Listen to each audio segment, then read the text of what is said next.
the Israeli ambassador to the UN said UNESCO is a body that continually rewrites history, including erasing the Jewish connection to Jerusalem.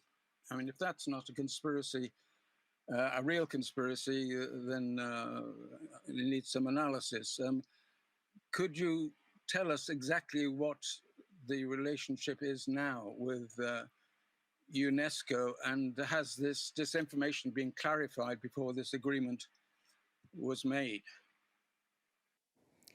Many thanks, David, for your question. What I can say about the project and this initiative that we have announced today is that it is along the Commission's efforts and that we pay special attention, particularly during the coronavirus crisis, to the importance of protecting fundamental values, which include freedom of expression, media pluralism, press freedom, and trusted journalism. Also, in this context, it is more important than ever to pursue measures that are effective in limiting the spread of false and misleading information and promote authoritative sources without limiting freedom of speech.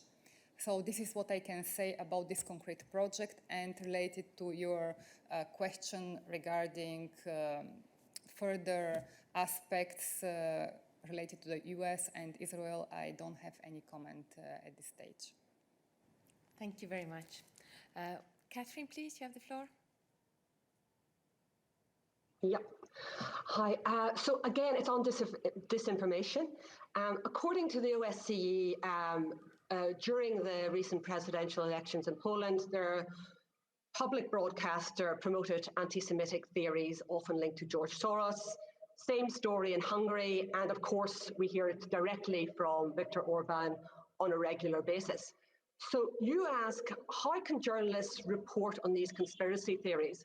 Well, in the case of Hungary and Poland, state broadcasters are actually promoting conspiracy theories. So how are you going to combat conspiracy theories online when state broadcasters collude and promote this disinformation? And just as an additional small question, I see that Margarita Schinners has sent out a tweet, and he refers to the protocols on the elders of Zion as an example of an anti-Semitic trope. Are the constant accusations of interference by George Soros thinly veiled anti-Semitic tropes in the European Commission's view? Many thanks, Catherine, for your question. Indeed, the project that we have launched today together with UNESCO has also the purpose to tackle disinformation, which is one of the priorities of the Commission, and several Commission members are working on that. Promoting transparency is one of the crucial elements of the European Union approach, notably through the EU Code of Practice against Disinformation, as it is a fundamental tool to enable users to obtain information from a plurality of sources and develop informed opinion. Our long-term reflection on disinformation will take place in the context of other policy initiatives, such as the European Democracy Action Plan and the Digital Services Act. The assessment of the Code of Practice that will be published early September is an important step in this sense. Hello, can I ask a follow-up? Yes, please. So you haven't answered my question. Does the European Commission condemn public broadcasters within the EU members who promote disinformation and conspiracy theories? I don't have further comment to make at this stage.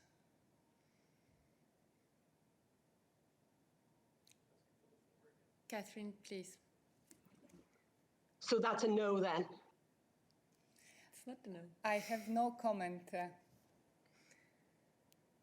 Okay. Thank you.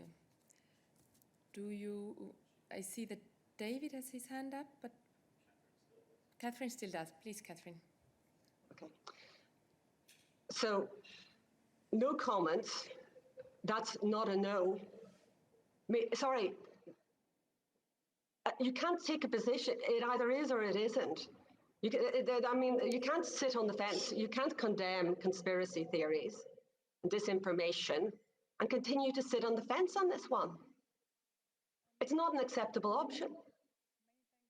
Catherine, for your question. As I said, I don't have comment at this stage. I prefer to come back to you on your last question bilaterally. Thank you. And I see Mihaela also coming in. Is that on the same topic or another topic? No, same topic. I'm sorry, but bilaterally doesn't stand here. I mean, why should we? I mean, I think everybody's entitled to hear your answer, so please give it here if you have one. If you don't have one and you don't have an LTT, just say that you don't have an LTT and that on this fake news and misinformation, you don't know what to say. I mean, not you personally, you understand? Just say that the Commission is not now able to take a position on that because of various reasons. But bilaterally is not an option. I'm sorry. Well, thank you. We take good point of what you're both saying on this question, and we will reflect it further. You do know that we're also here, all of us wearing various hats, which we normally wouldn't be wearing, since it is the 14th of August. So we will come back to this topic for sure.